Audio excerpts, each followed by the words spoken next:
Hello, everybody. I did try to do a stream a few days ago, but it didn't really go to plan. Things go wrong when it's live. A quick mic check and everything. I'm sure you can hear me because my setup doesn't really change on this stuff, so it should be good to go.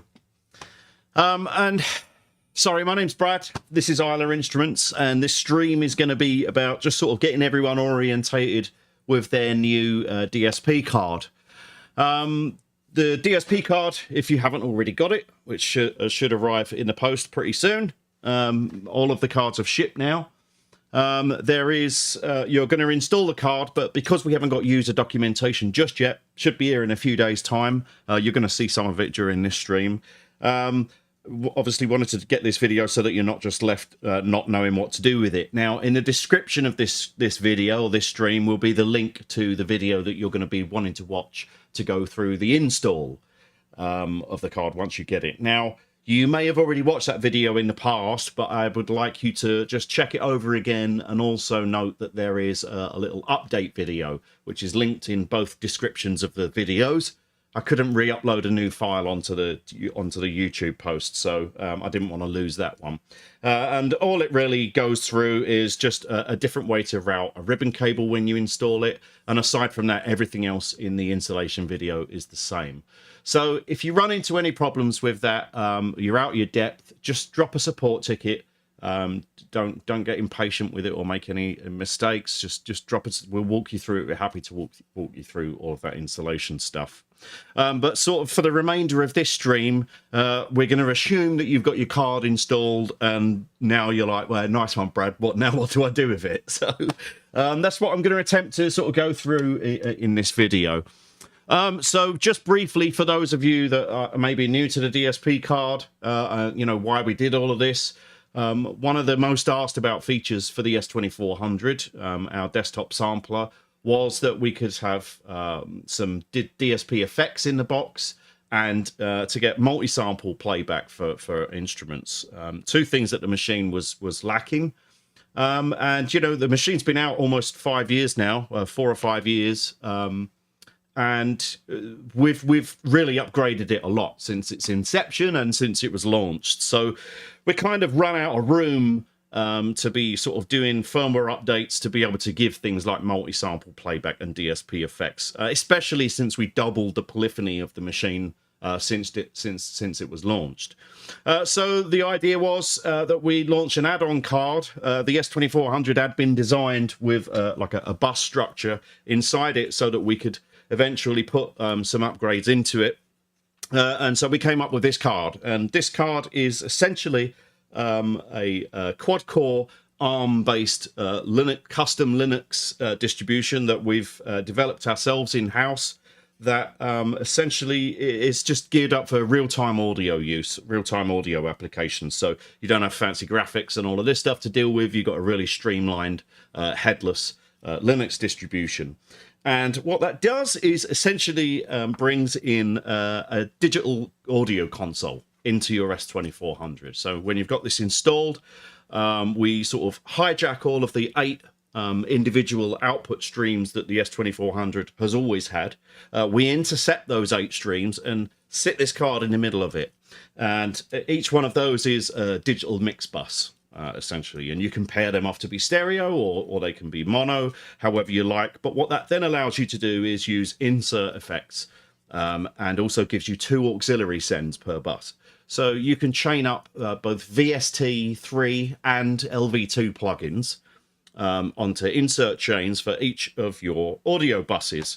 And we've also developed a new, in connection with Sine Vibes, Artemy Pavlov, amazing software developer, has done a really good job of working with us to do the live effects, which is a whole sort of scene within the S2400 now that allows you to punch in and out triggerable sort of performance effects. Think DJ effects like slowdown and tape delays and LFOs and all of that goodness, filters and all sorts of stuff. We'll go through some of that in the video.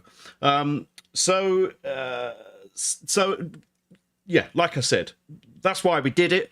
We've sort of run out of headroom a little bit to be able to put everything in there. I know that upset some people because, you know, they don't want to buy extra add-ons and stuff, but there was really no way that we were going to be able to fulfill those wishes of a lot of users without doing this card on itself. So in terms of what plugins you can run, and this is a question that I get asked a lot naturally, there isn't necessarily any limit to what you can run within the constraints of the system if you think about the fact that, one, it's a headless system, which means it doesn't have fancy GUIs and screens. So while you can load up a plugin, for instance, DXed, which is a DX7 synthesizer, it has a ton of parameters. It works, but it's quite cumbersome to use. So you have to sort of govern your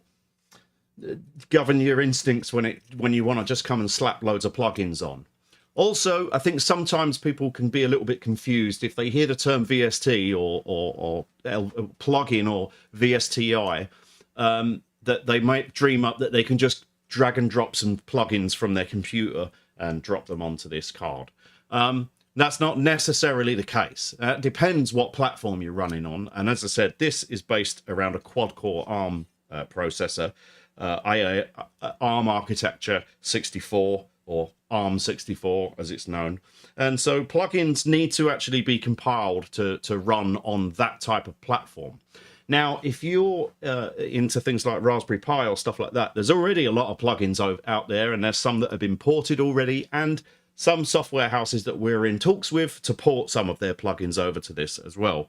And we have created we're started to create a library on our website of extra plugins that you can download. But I'm also going to go through the plugins that are on the card as you get it out the mail. And for the most part, I'm just going to stick to that because that's a whole other subject, which is going to sort of develop over time of the ecosystem. We are making some data available to any third-party audio plugin developers that are interested in sort of targeting our platform. But let's just get into it, and I'm going to walk you through. So I'm going to pretend from this point that you have installed your DSP card into your machine, and you've done the firmware updates. Now, if you haven't done the firmware updates already, what I would like you to do, please, is to, before you action what you're doing on this stream, what we're going to do on this stream, I would like you to go to our forum and look at the firmware update thread. That firmware update thread has got, since the card has been shipped to you, there is more likely a firmware update for both the S2400 and for the actual DSP card itself. There's a quite clearly labeled topic with instructions on there on how to do that. I don't think we need to really go through that in this stream. I am just looking for my desktop to show you, my computer desktop, to show you some important links as I am doing that.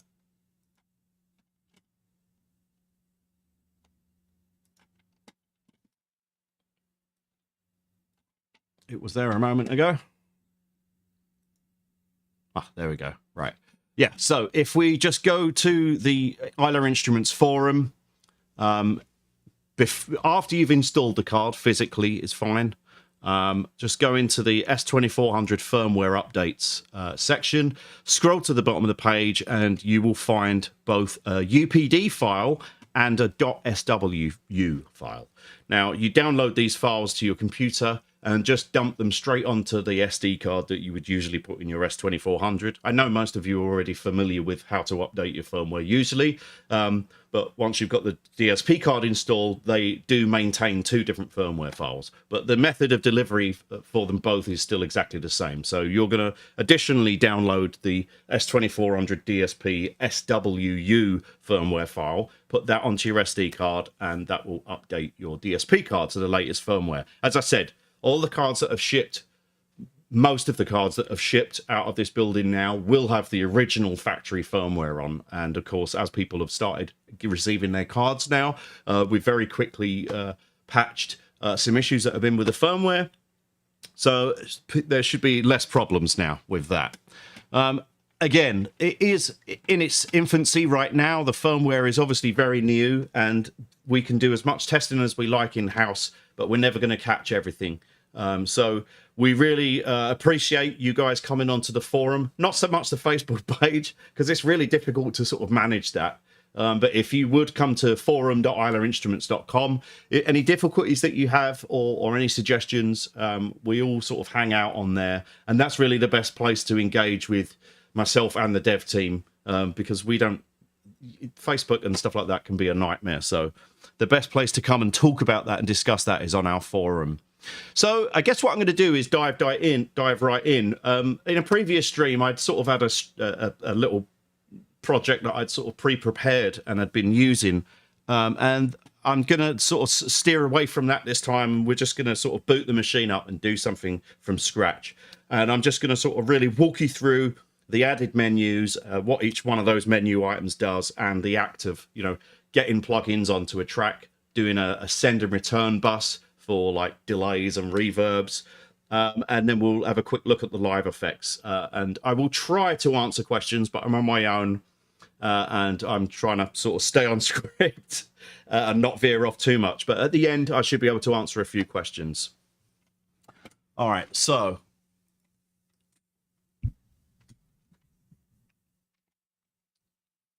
let's boot up the machine from the start.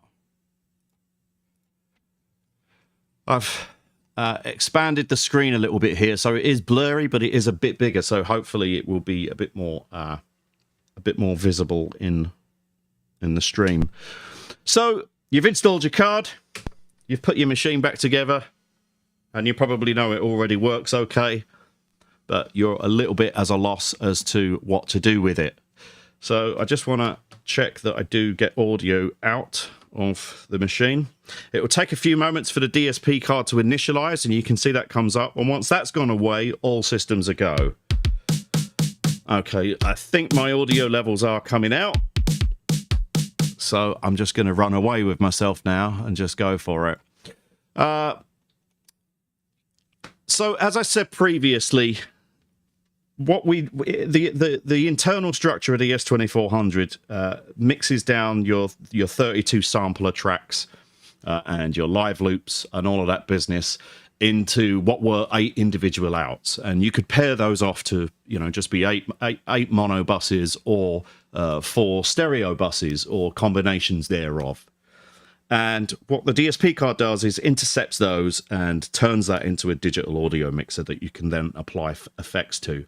It is a question that I get a lot about, oh, can you not add effects directly to a track, a sampler track? And unfortunately, no, that isn't possible. There is a layer of abstraction between the S2400 mainboard, if you like, and the DSP card. And resultantly from that, all of the sampler tracks and live loops are filtered down into 8 individual outputs from that stage. So they're the signals that we can intercept with the DSP card. To be able to pull off what some of you have asked about there would be it's a completely different machine, because the structure of how the sampler tracks and everything works just doesn't, it has to be structured very differently.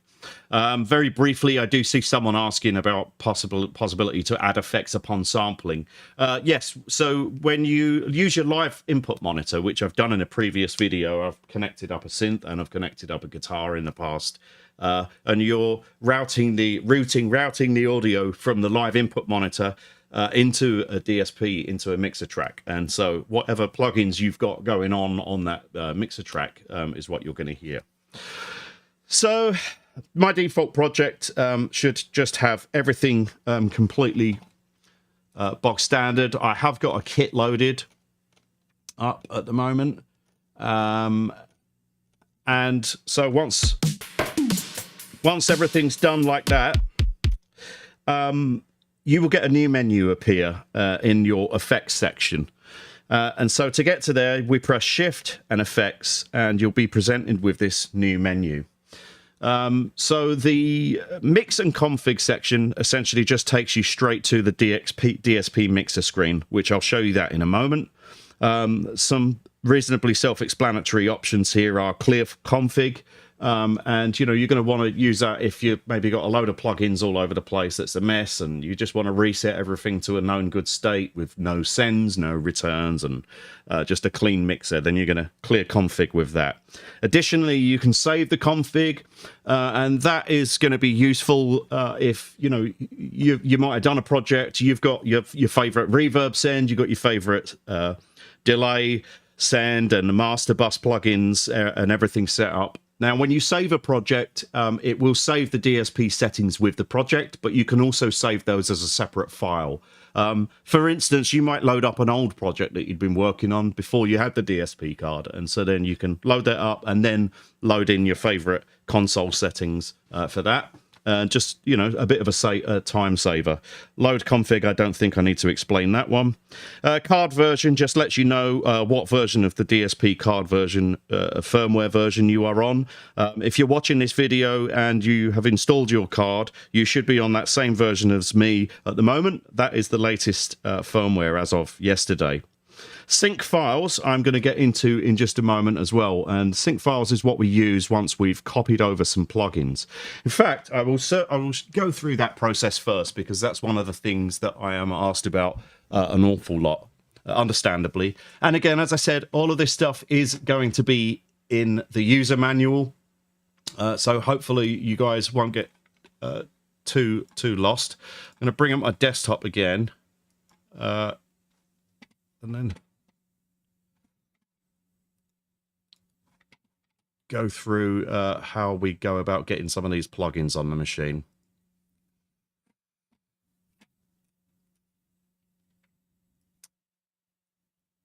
Okay, so yeah, you should be able to see everything there. In fact, if I turn my screen back on here, you should also be able to see the S2400 as well.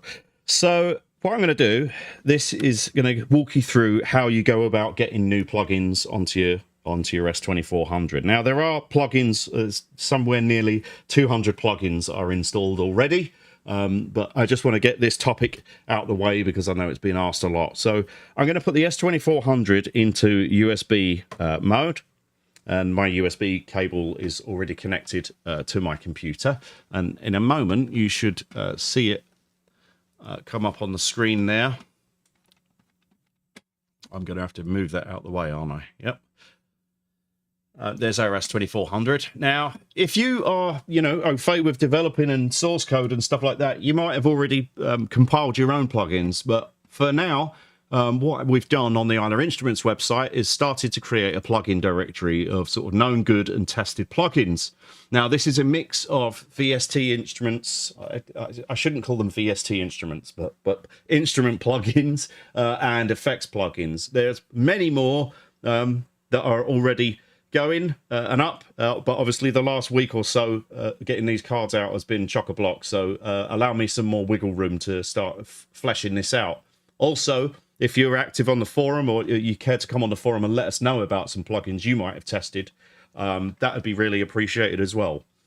So if we go to the website audio plugin directory and to just take a look at a plugin, we can go in, get some more info about it, blah, blah, blah, blah, blah, and we're going to download the plugin. That will download a zip file. You can download a zip file to your desktop. As with any of these plugins on here, there's another one that's downloading, and that will download as a zip, and you need to uncompress that zip or unzip that zip. And what you'll end up with is a folder with the name of the plugin, .lv2. Not necessarily, actually, some of them might be VST, but at the moment, all of the ones that are on the Isla Instruments website are LV2 plugins. And so what you're going to do is go into your S2400 SD card, and you will find a folder called DSP Card. That should have been created by the system once you've set up the new firmware. We can go in there and there you can see the user plugins folder, and we've got both LV2 and VST plugin folders. Now, when you, obviously, if you've got a VST plugin, it's going in the VST folder. If you've got an LV2 plugin, it's going in the LV2 folder. and you just simply drag and drop your plugin into the folder, and that will copy that over to the S2400. You can then exit from this mode.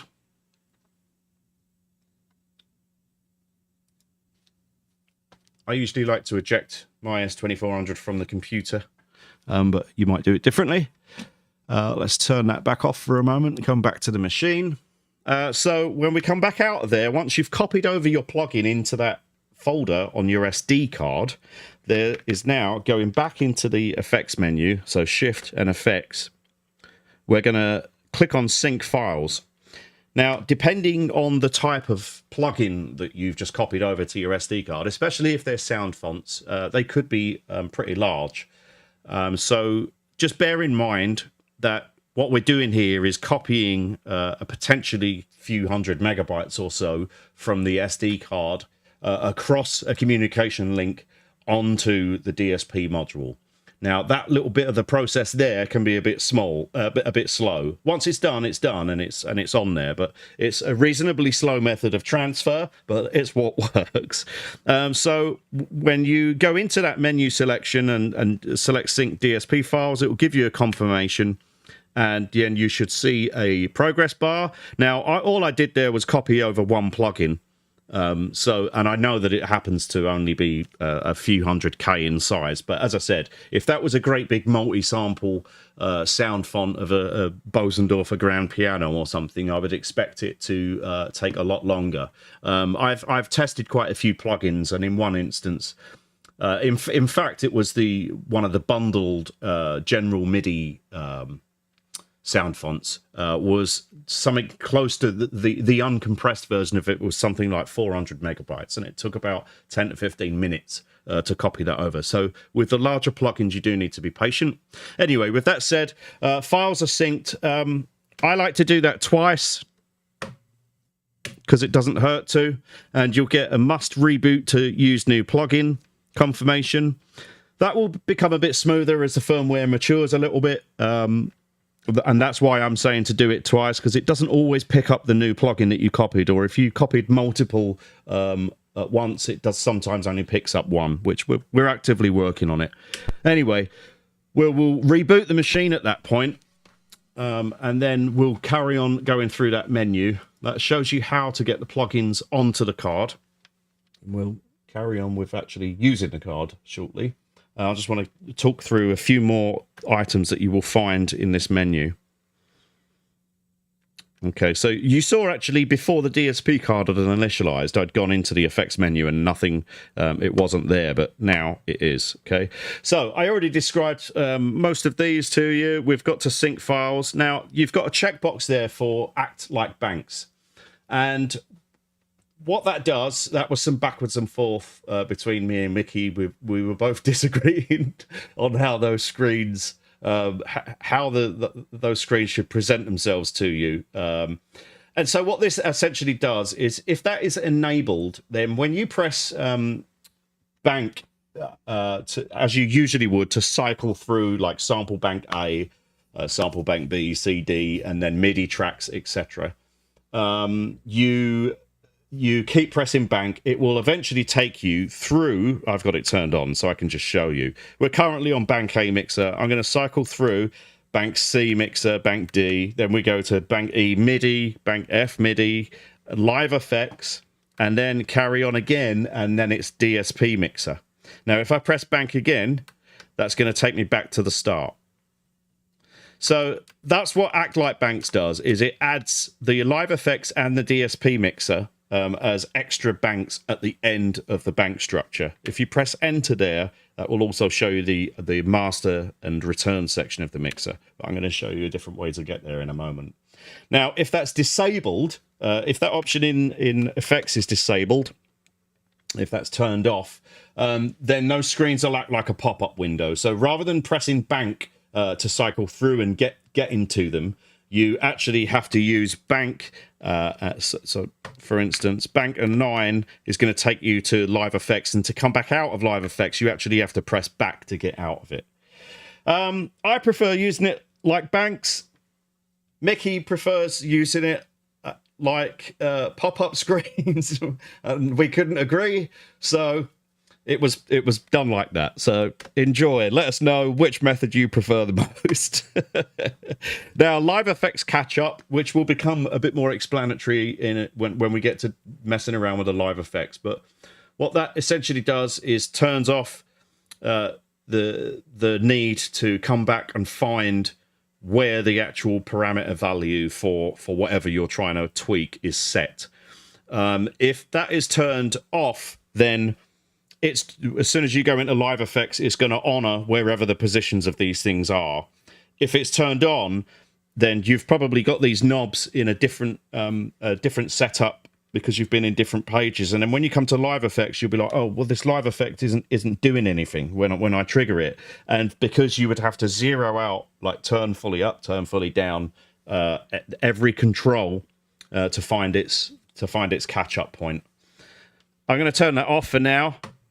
And wherever the faders are and pots and everything is what's going to affect the live effects sound. So that's everything in the new DSP menu that you're going to need to immediately look at.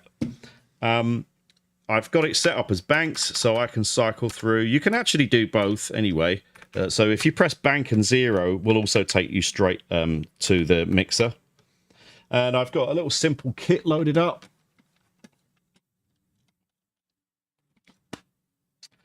I got a simple little kit loaded up, and I guess what I do, I won't create a pattern yet. I'll go into the mixer itself and show you, and then we'll create a pattern and start adding some effects and stuff to it.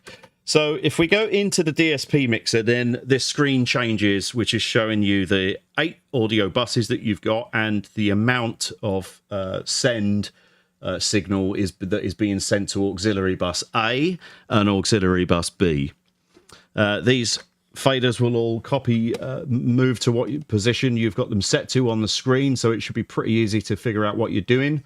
On each one of these buses, you can press the B button, and that will bring up the panning selection for that channel. Now, you can also do that inside the channel, but if you're just wanting to adjust the pans for multiple different tracks at the same time, that would be the way that you do that there, so that you haven't got to jump around different screens.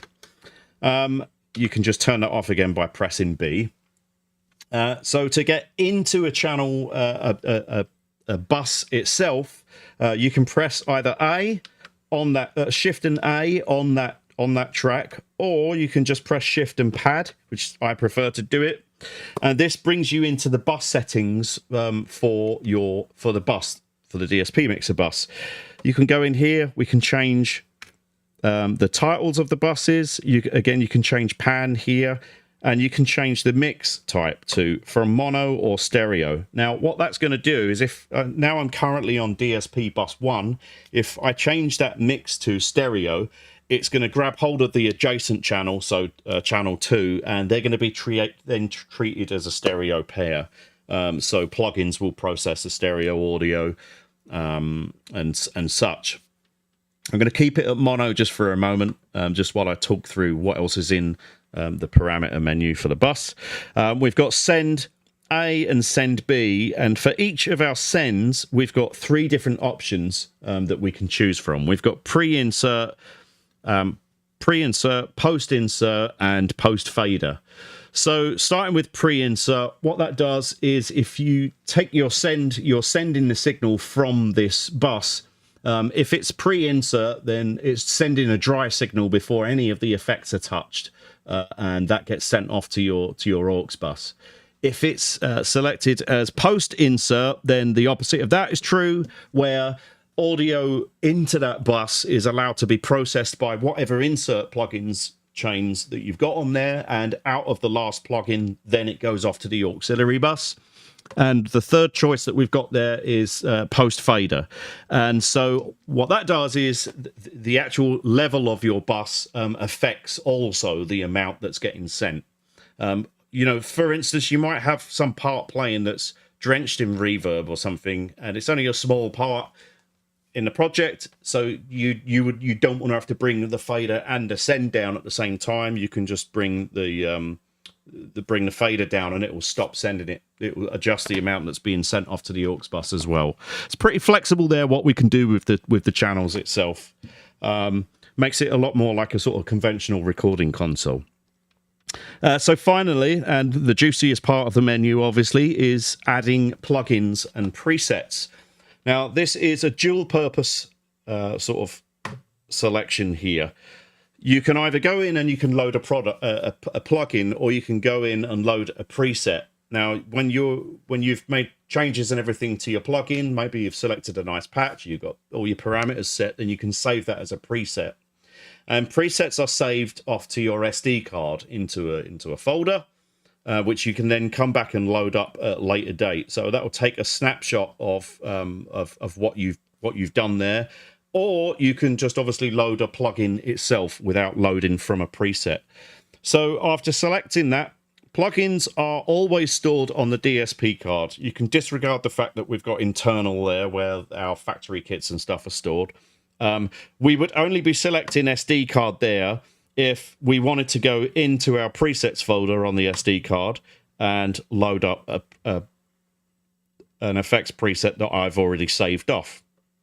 Now, I'm not going to use these presets because I want to do everything from scratch so that you see it. So I'm going to go to the DSP card, and this is then going to present us with a list of all the plugins that we've got.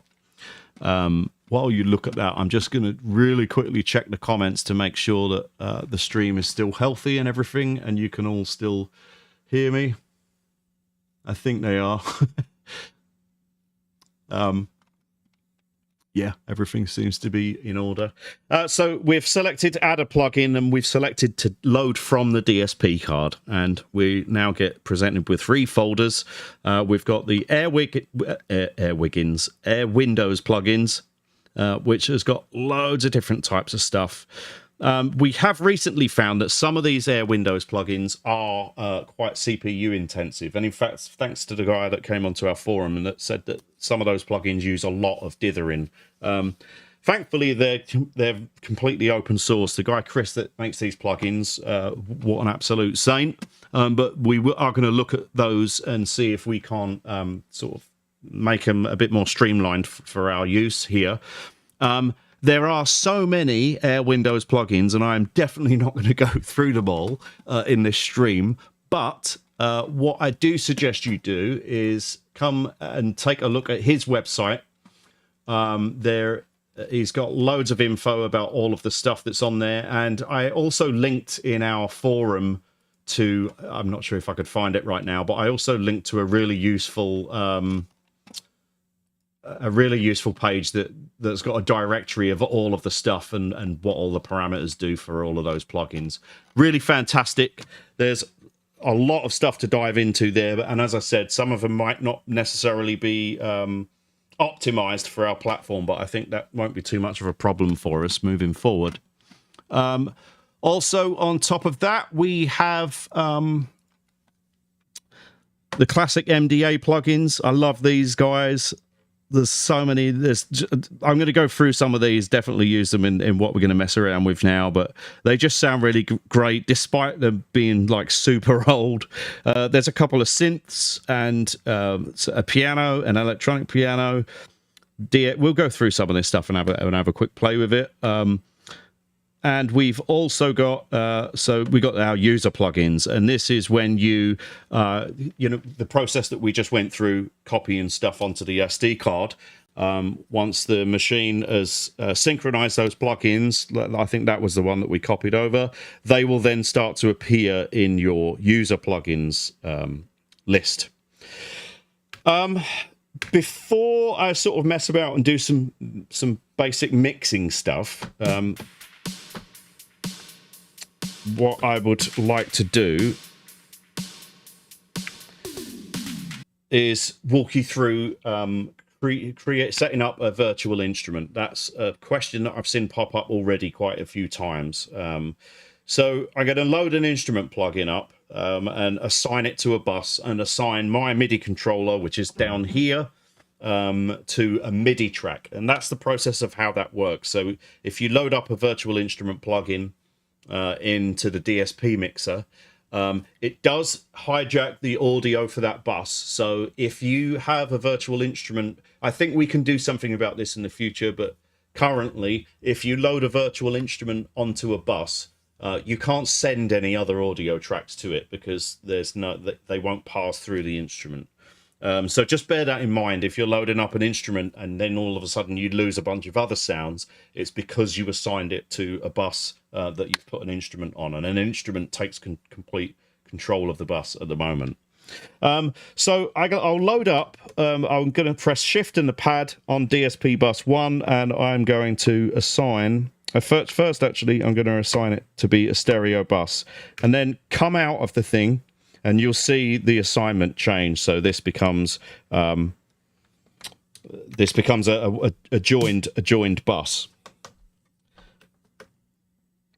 Just give me a minute to set up. Yeah, 1, 2, yeah.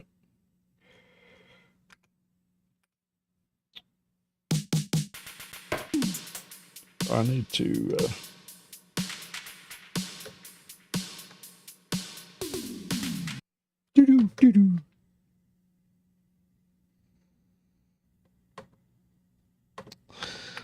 Let me do it up here instead. All right, so I'm going to set up a plugin on bus 8 because I'm going to send all my drums and everything further down, and then it won't be as confusing for my little brain. So, for instance, I'm going to load up the ePiano plugin from MDA, and if you go into that plugin, once it's loaded, it has its parameters that you can look through, change, and you can also save a preset there from the bottom. And that harkening back to what I said a few minutes ago about when you come to either add a plugin or load a preset, this would be the preset that you saved here. So this plugin has a reasonable amount of parameters that you can change. It should be enabled. So I'm on bus 8. So all of the instruments, MIDI channels 1 through 8 get routed to buses 1 through 8. So I've got a plugin loaded, and what I'm going to do is step back and go into my MIDI banks tracks, and I'm going to walk you through how to actually get that sending the MIDI to your plugin track. Your mileage may vary with this because I don't know what you've got connected on into your S2400, if you're using MIDI DIN or MIDI over USB or what have you. So, but I use my setup so that I've got my MIDI controller coming in and it's just going into standard MIDI DIN. Now, there may be settings that you will want to go in to the sync menu first and assign your main controller. So, and this is how mine is set up. My control settings, the control port is set to MIDI DIN and MIDI channel 1, blah, blah, blah. But I can't govern what you're doing on that end. So I'm showing you this based on how mine's set up. If I go into my MIDI track then, it's set to track channel 8, which should be right already. Then what we're going to do is look in MIDI ports. Well, first, I'm going to set MIDI focus to this channel. So even though I'm playing on MIDI channel 1 coming into the S2400, if I press MIDI focus, when I hit the keys on my MIDI controller, I can see that that's changing. So we should be good. In the MIDI ports for that track, in the settings for it, you're going to scroll down and select out to DSP card. And then what we should get is our audio from that track. I've routed it. What haven't I done yet?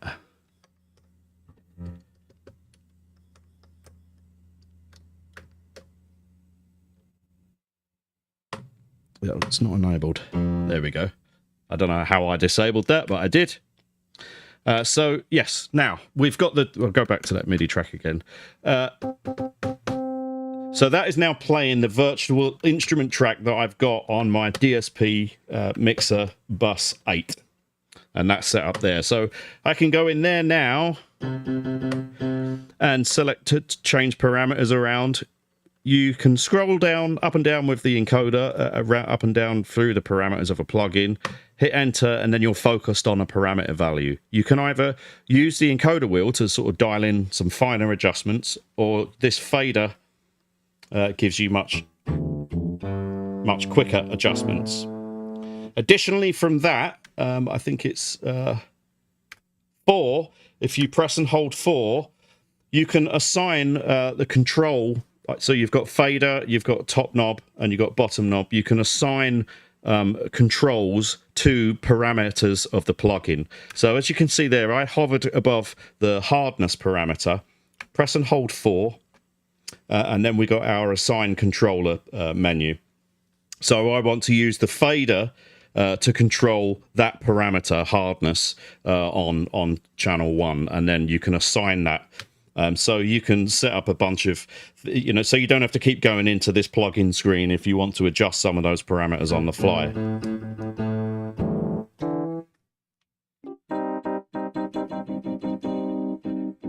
And this ePiano plugin is actually really nice. It's got like a fake Leslie, an overdrive, and all sorts of stuff in there. Stereo width, although we're on a mono channel, so that's not going to really do a lot.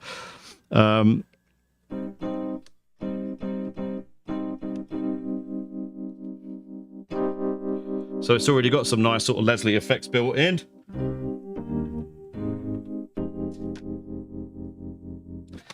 And they sound really lovely. The stuff that's on there, none of it sounds bad. Why would we do that? There is, so we've got MDA ePiano, and I'm just going to flick through a couple more. We've got the JX10, which is a sort of a remake of an old Roland synth.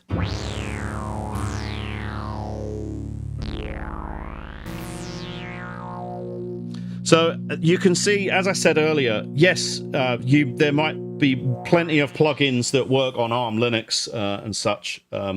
There's one called Surge XT, which is absolutely amazing, which I think will probably run on here, but it's it's somewhat akin to like Serum, where it's got like 200 or so different parameters. You're not going to lend you don't want to be you want to sit here making music. You don't want to sit here scrolling through endless parameter lists like you're working on a spreadsheet. So the plugins have got to sort of make sense in the context that you're using them.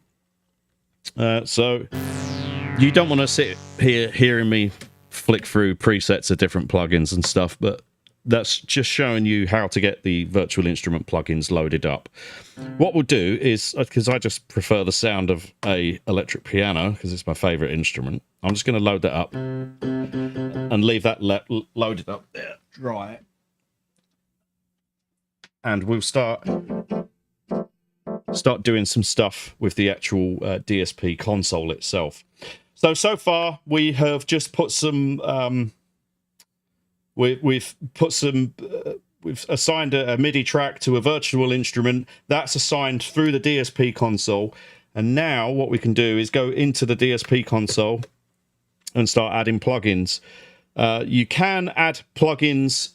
You can add extra plugins after a virtual instrument, but as I said, you can't send other sample tracks at the moment onto a same bus that you've got a virtual instrument connected onto. That's why I put that up at this end. But I'm going to add show you the process of adding another insert after that. So we've loaded a virtual instrument, and now if we go in and, for instance, let's choose something, I don't know, degrade. What does that do? Right, so it's a kind of a bit crushery sort of plug-in, destroying the audio. We don't really want too much of that, I'm afraid. I'm going to leave that one. In fact, I'll show you the inserts on the drums instead. That'll be more exciting to do that. What I want to do next, before I start patching drum sampler tracks to the other DSP tracks, is set up a couple of auxiliary buses. So we're going to put a delay and a reverb, and then I'll show you how you can assign them. So when you're in the DSP Mixer view, you can press bank and 0, or you can press enter, depending on if you've got Act Like Banks set up or not. And that will take you to the sort of the second half of the DSP Mixer, where we deal with our return A and return B and our main mix bus. So for this one, I'm going to press shift in the pad for my return A settings, and we'll assign a plugin there. Which one do I prefer the sound of? Not that it really matters. I'm going to use this Bolly delay because I like this one. You can go in there. We can set up some parameters. Before we do that, what I'm going to do is going to send my Rhodes track to the aux bus as well. So we're going to dial up, send A. I'm just going to smash it up there for now.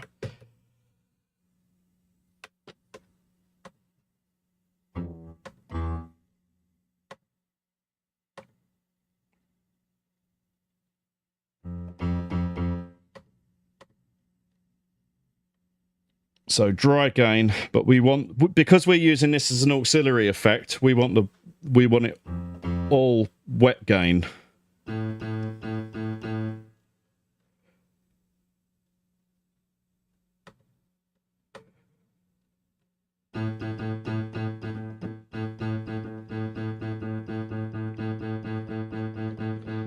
I might have broke this one. I'm going to delete that, and I'm going to use this MDA one, dub delay.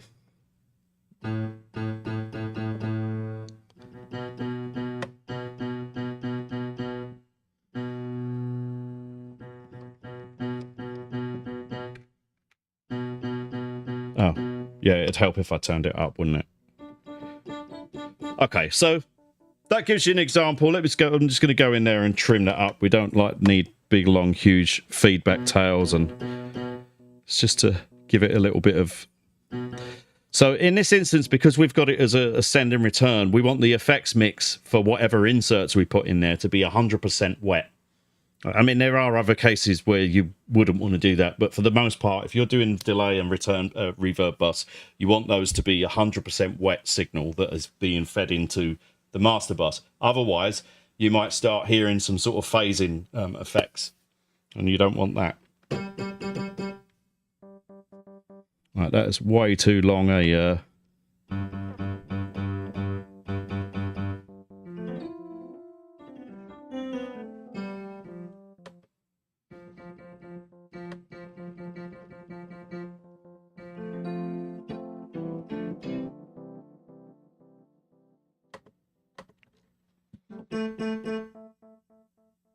That's a bit nicer.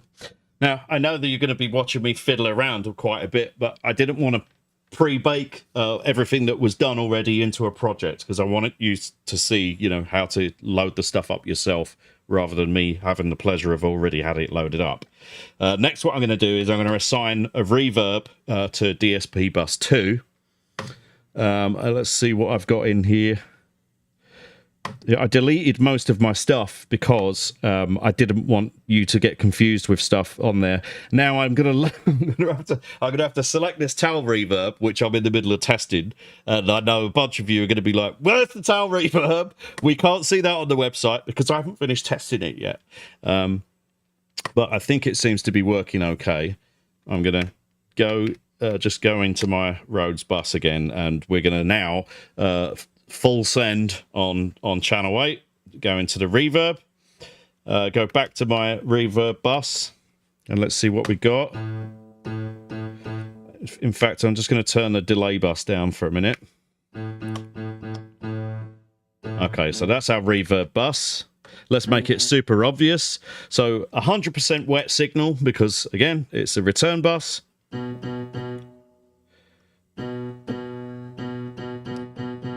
Should be good. But so yes, seemingly there's a fair few of the towel free plugins that do work.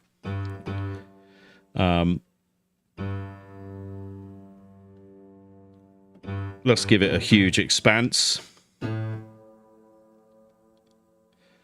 So now we've got a send and 2 auxiliary send buses set up.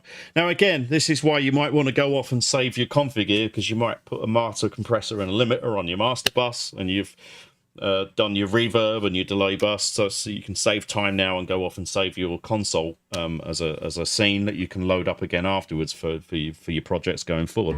But I'm making you suffer through watching me all of this now. So you can pull those down as well. So there's just our delay.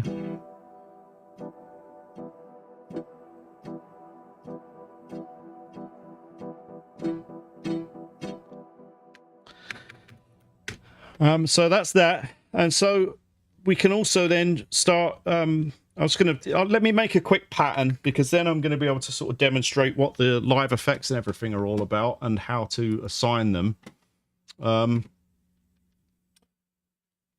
Also, I should just let you know real quick, when you're in a DSP bus parameter page, as usual, you can always press and hold 0 for the help button. And so there are a couple of functions that are available to you while you're in there to help you navigate around. For one, if you were looking at a plugin now, you can press F1 to enable it or disable it. You've also got F2 to bring a new... If you've got a big stack of plugins on this bus, you can move up to the second plugin down. And then press F2 to insert a new plugin at that point. You can also move an existing plugin. I'm talking here if we've got a bunch in the bus. Press F5, press it once, and then scroll to where you want to move that plugin to, and let them press it again, and that will move the plugin to the different order in the chain. And you can also press 3 to just delete a plugin from where you are. And they're the other keys that we needed to talk about in there. And what was I going to do next? I was going to go off and make a quick drum pattern. I've lost my kick drum. I don't know why. Let me load in a different one.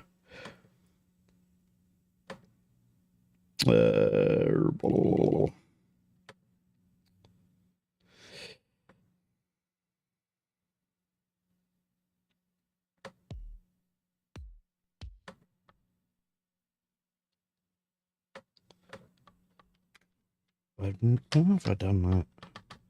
Is it because...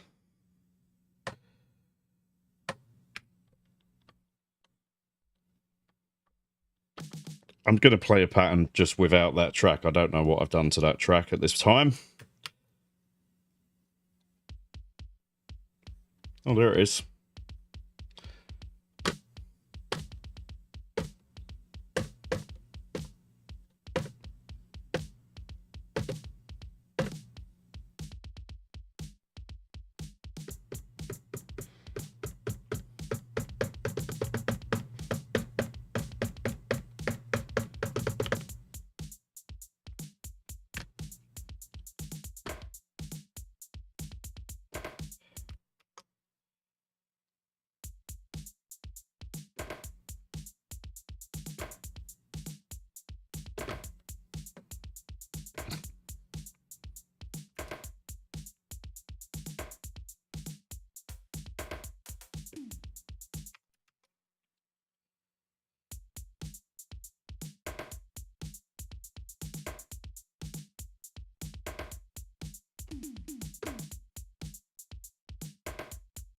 All right, so some super lame pattern that I've got set up there. So, for instance, now, let's say I want to route that to its own bus because I want to drench it in reverb, like classic 80s style, make it sound silly. So, I'm going to go into that sampler track and let's have a look. I'm going to... Yeah, I'll leave it. Well, for the purposes of this demo, I'm going to waste the stereo bus just on that sound. So... I'm sending that to, I'm going to send that to 5 and 6 on my outputs. So now, when I go to the DSP bus, I'm going to select track bus 5, and I'm going to set that to be stereo. Then you'll see the screen change, and then when I go back, this tom is now coming in its own separate DSP bus into the mixer. So what we can do is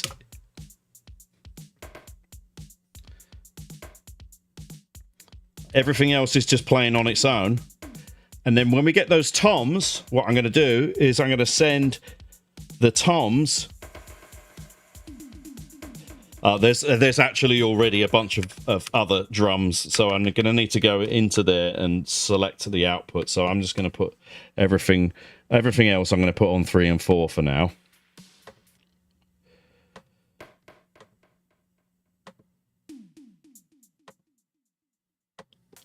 And I know watching me do this is tedious, but it's the only way right now until we've got the documentation that you can get a grasp of what's going on. So all of that should sound nice and dry now, apart from our big toms. There you go. So that gives you a demonstration on how to get that set up. So we've covered loading plugins onto the machine, for the extra plugins that aren't necessarily in the machine, how to load up a virtual instrument and assign a MIDI track to it. And we have set up creating a two auxiliary sends with a reverb and a delay. And then what we just did after creating that pattern is to isolate one sound, and we've gone and sent that off to our aux buses. Something else, just to show you it going through, is we can also add insert plugins to that. For instance, because it's a tom and it's 80s, then we want some did I put my bit crusher on here? I think I did.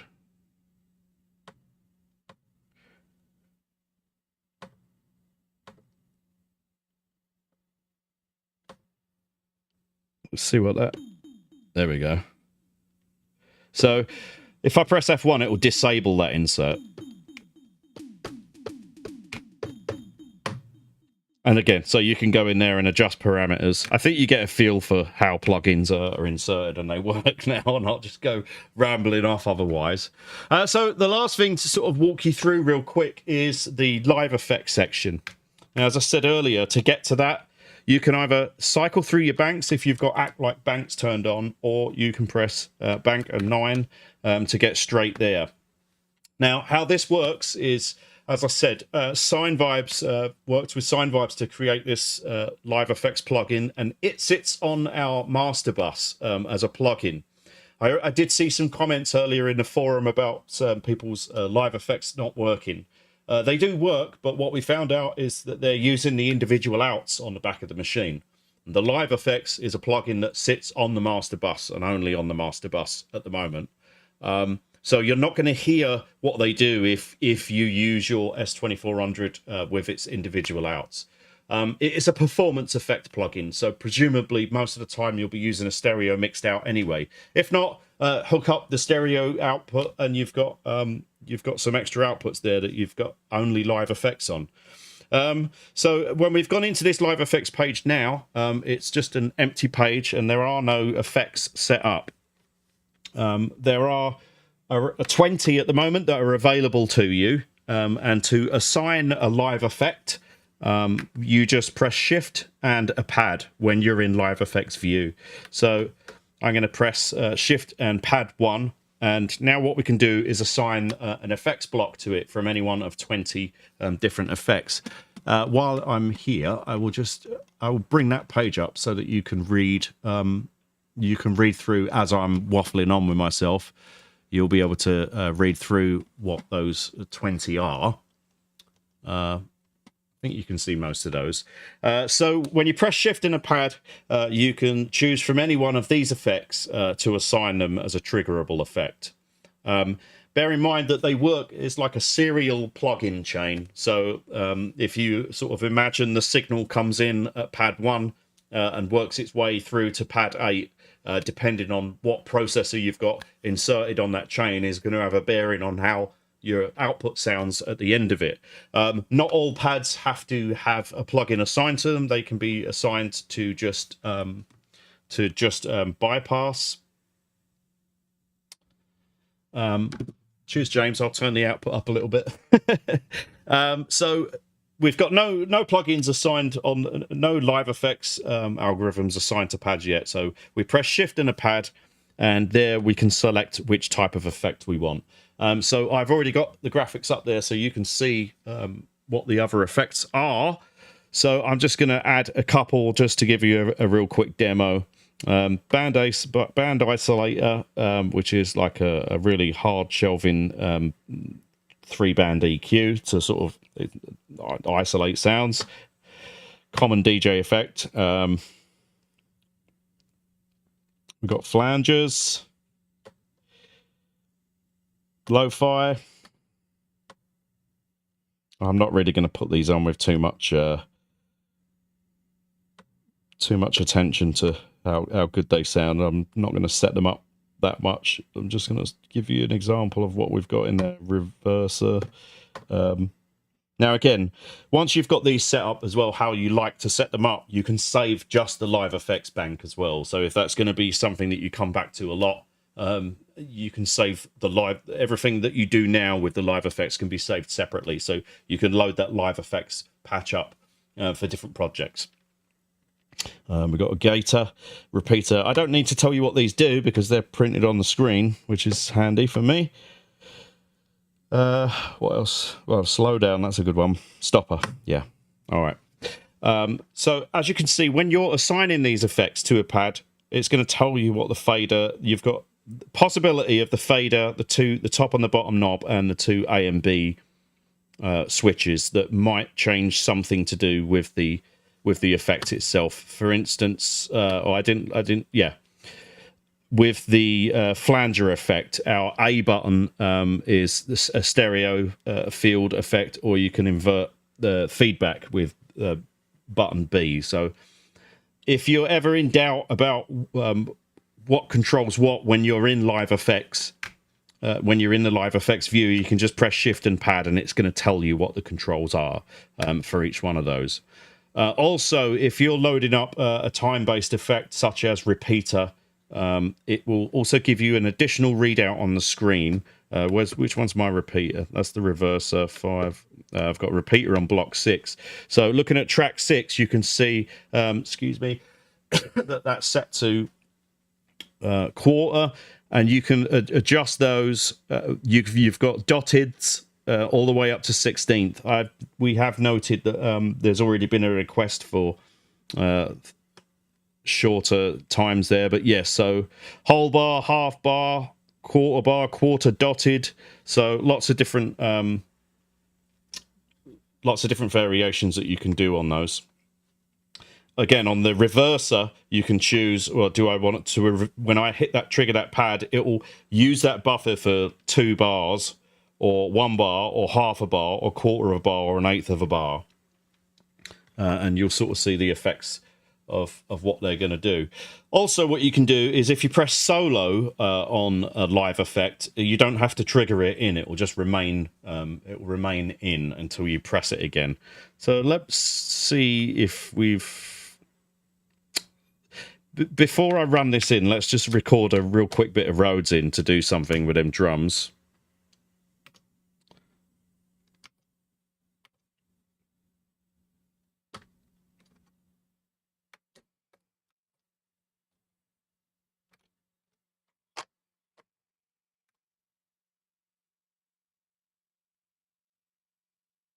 This is where I have to scream at the guys again now because I think that I've killed my live effects plugin.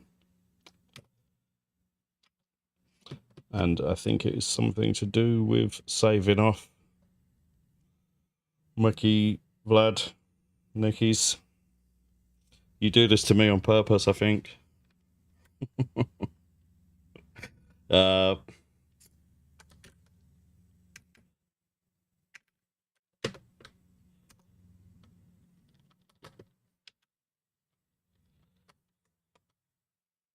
I'm not triggered at the moment.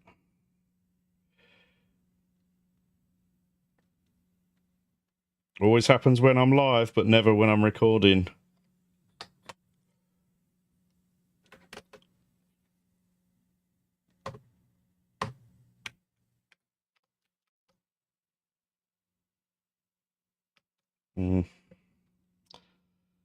Let me reboot the machine. This is exactly what happened last week. I think there is an issue when we save out our config for the audio console. The live effects, when you assign live effects, it can weird it out. Rest assured, obviously, we're going to get to the bottom of that, but it's at the moment it's a little bit arbitrary when it happens to me, and it seems to only do it when I do a live stream. So Right, so let's go into our live effects again now. And assign... I didn't save the project first, so we've lost our kick. What did we have up here? Yeah, so for instance, we had our reverser.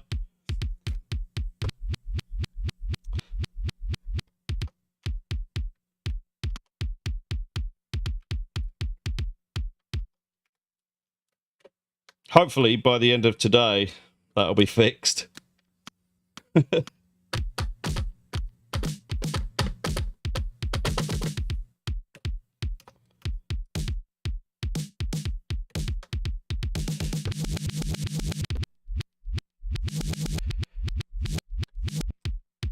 I mean, luckily, I'd kind of got to the end of this anyway, so I don't think I need to assign... I've explained to you how to assign the live effects, and we've got that up on the screen already. So what I'll do... Let me just have a look at my list. I think I've covered most of the stuff that you're going to need to know when you've got your card installed. I loaded an instrument up. I've done all of that. Yeah, so, I mean, I think if I put some timestamps in this stream, you should be able to make ends meet with what's going on. So what I'll do is I've got a few more minutes that I can spend, not too long, because I have to pick my daughter up from school. But we can spend some time if there's some pertinent questions that I need to answer.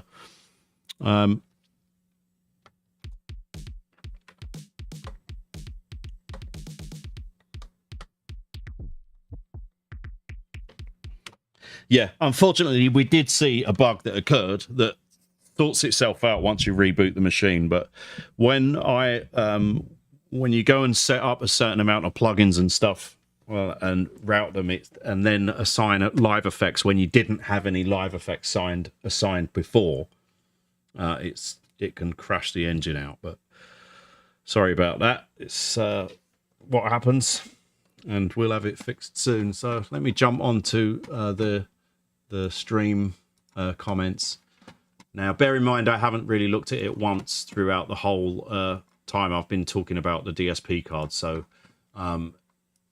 it might take me a few minutes to scroll up. Oh, wow. It's quite a few to look at there. I guess it's be the last questions first. Hey, Lonza. Hey, Alistair. You're the guys that don't even need to watch this stream anyway, aren't you? You've already got your cards and everything set up.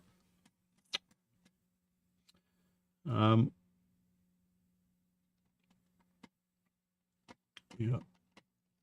Can we order an S2400 with a DSP card pre-installed? Yes, absolutely. In fact, but now we've got all of the cards out. I've got the time, and now I've finished this stream to actually put the product thing onto the website. So that should be done by the end of the day. And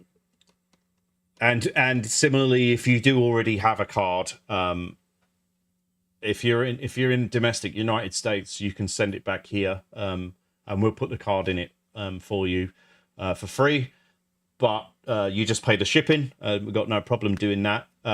We've got a couple of people dotted around Europe as well. We've got JazzCat in the UK who's happy to do card installs for you. JazzCat comes extremely highly recommended, and he is our tech in my homeland. Hello, mate. I'm just going to send everyone to you now.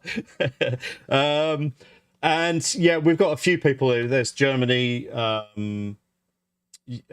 think we've got a guy in France now as well. But I mean, if you follow along with the install video, if you ever install like a graphics card in your computer or something as a kid, then or as an adult, then you shouldn't have any problems with getting the card in. But like I said, totally up to you. If you're a bit too scared to do it, by all means, I'd rather you send it here and we'll do it for you, if just for the case of like $20 shipping, so you'll have peace of mind. It's totally up to you though.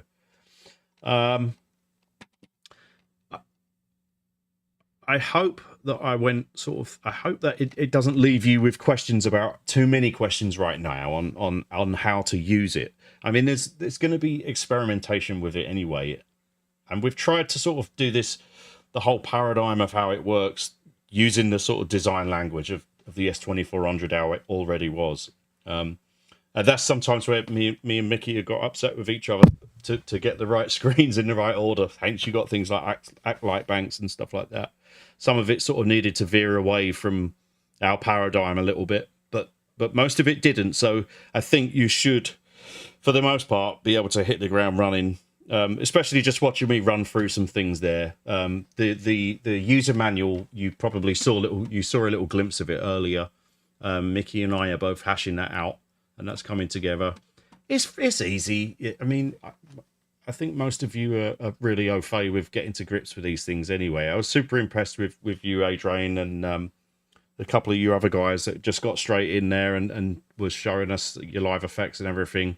It's good to see you people using it and uploading the videos, just to see everyone, like, well, not everyone, but only a couple of people at the moment, but just to see people getting to grips with it. And the only people that have heard it is us in-house at the moment, so seeing other people use it is both nervous and scary, but it's also really rewarding. And we've got to say really congratulations to Nikki, Vlad and Mickey for really pulling together. It's taken us a lot longer than we expected, a lot longer, but I think that the result of this is I don't really know of any other machines that can do what this can do now, and this is only sort of like version 0 of the firmware, so it's going to be pretty exciting. And of course, this has also contributed a lot to the development of Caladan. I know the updates for Caladan have been pretty thin on the ground, but a lot of the engine of what this DSP card does is actually sort of the beating heart of Caladan, so to speak. So there should not be, there aren't any more orders for DSP cards to ship out. So, and if you're in UK, I think it's usually there within about 8 days. But you've got tracking anyway. So, I mean, I guess we're done. Is there any sort of real questions you better get in quick? Because I'm going to be leaving soon. But like I said, I will get the bundle order on the website today.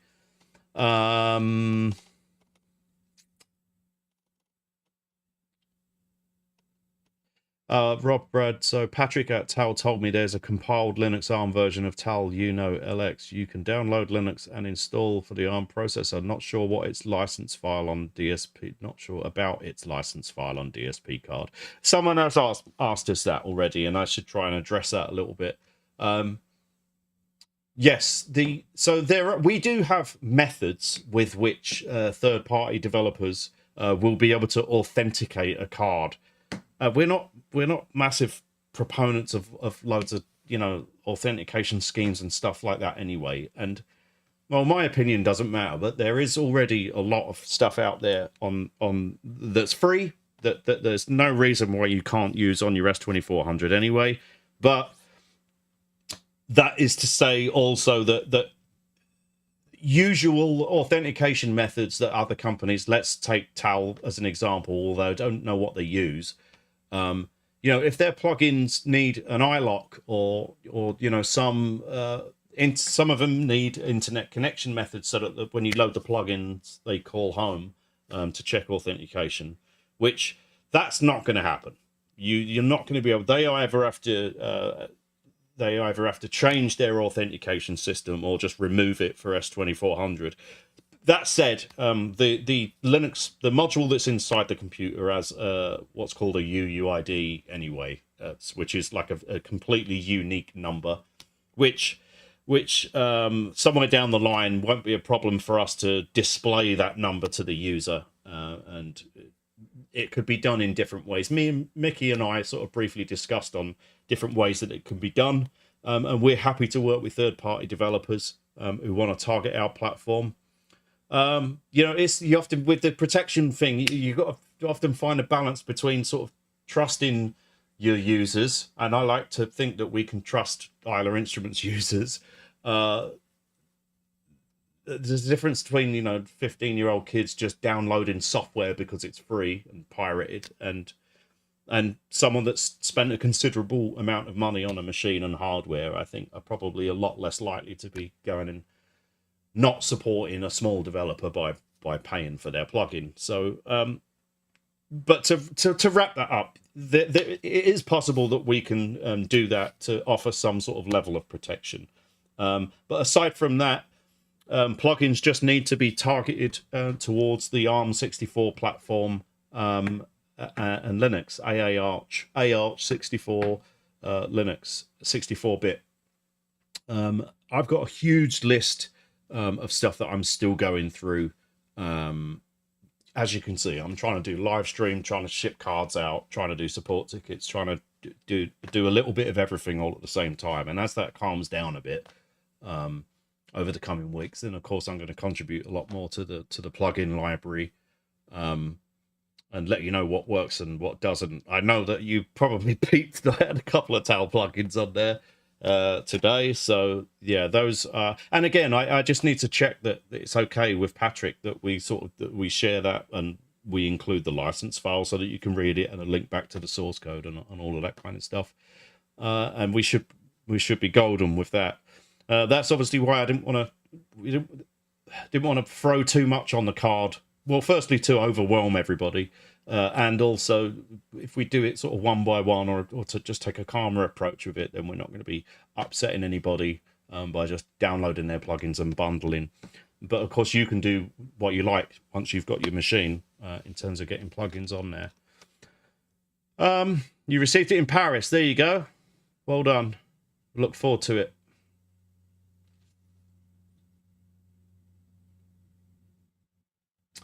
Yeah, there is a filter envelope on there. Let's if I was to load a loop up. So what happens is when you apply a live effect with a low pass filter, you got cutoff and resonance, and then we got envelope depth. So the bottom control. I don't know that the camera's still on the machine, is it? Yeah, the bottom control then affects the sensitivity to the volume envelope. So as you're smashing if you're smashing a disco loop through it, let's just load up one real quickly, and I'll show you it working. Let's go to bank one. Let's load up something super cheesy.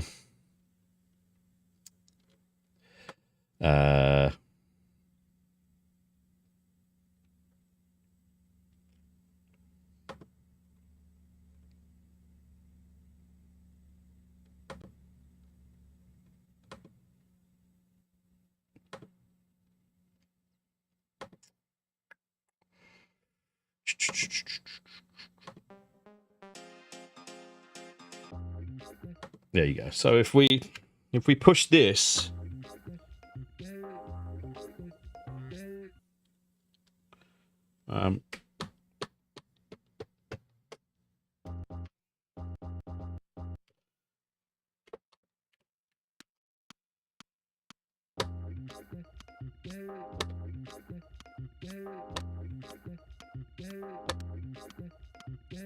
right, so we go back into live effects now.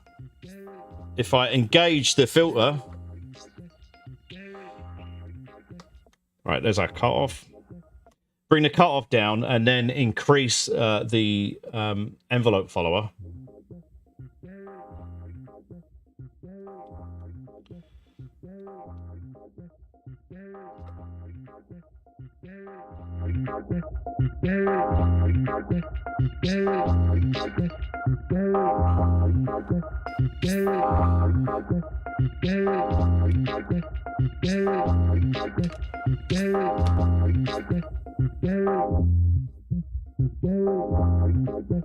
Yeah, now obviously if that had drums and everything in it, you'd be hitting that envelope off the kick drum, so it'd sound a bit different, but asking me to do it on the spot, it's a little bit more difficult for me. Are we able to save the live effects into the project? Yes. So as I said at the start of the video, when we go into Shift and go into the effects menu, you got save config, and I think it's actually there that you can do that. So if you go into the save config option, You are all still seeing my screen, right? Yeah. Go into the save option, and you can either save the DSP config, which includes how you've got your plugin set up and your bus routing and your auxiliary sends and returns and whatnot, or you can save just what you've got set up on the live effects page. And actually, I think, as you saw earlier, where I was running into a bit of difficulty with the live effects cutting the audio out, is that's where the issue lies, is that we're saving something there that's overwriting the bus outputs. Although it still looks right on the screen, it's not. Rest assured it will be sorted out soon, won't be long. And of course, you can choose to save that wherever you want. So you can go and save your live page directly to a project, or just keep a folder full of presets and stuff that you might want to come back to. So yeah, you might have a live effects page that works really well with French house, and then you might have one that's geared up a lot more for sort of hip-hop sort of productions. The way that DJ style effects are used in those genres is often quite different. So what else we got here? I got rid of my moustache for you guys as well, by the way, today.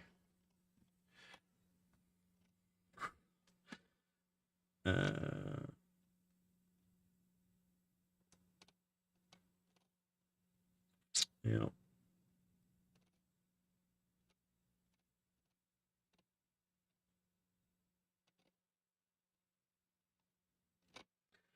All right, well, I'm going to have to think about making a move. So, look, yeah, I do ask, if you're watching the stream, do us a favor. If you got an issue with installation or stuff, or you're out your depth, or you're running into problems, the best place to come and get us is the forum, because Facebook posts, one, if it's someone having a problem, everyone gets panicked, whereas the people that come to the forum are usually maybe a bit more technically inclined.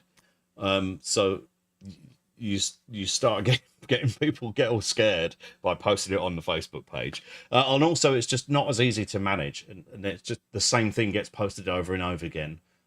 Whereas if you come to the forum, which you can either just go to islainstruments.com and click on forum, or go to forum.islainstruments.com, we can keep a whole thread about your issue, and you'll often see that I change the topics to things that have been fixed or resolved, put them in little brackets, fixed or resolved. It takes just a couple of minutes to see if the issue that you're experiencing, has already been covered. It just cuts down the chafe and noise on the Facebook group and makes me look better. Okay. Also, I've added a chat room function as well on the forum. So not to every forum, but in a couple of those forums. So it'll be fun to see you in there. And I'm really just looking forward to seeing what you guys do with the DSP, with the effects and the live stuff, especially the performances. I can't believe there's already been a couple of you guys that have got to do it. There's still some cards that are on their way to artists. A couple of really sort of prolific guys that are on Instagram. Big drum and bass guy. You probably know what I'm talking about. A few that have got cards on the way, and they always do fantastic stuff. You French house guys, I can't remember what you're called. Looking forward to what you're going to do with it as well. I think that about wraps it up. I don't think there's too much to talk about. Just give us a few more days. The user manual's nearly finished. The printed document, the PDF document. But hopefully, I think we've covered most of what we needed to cover in this video. All right. Love you.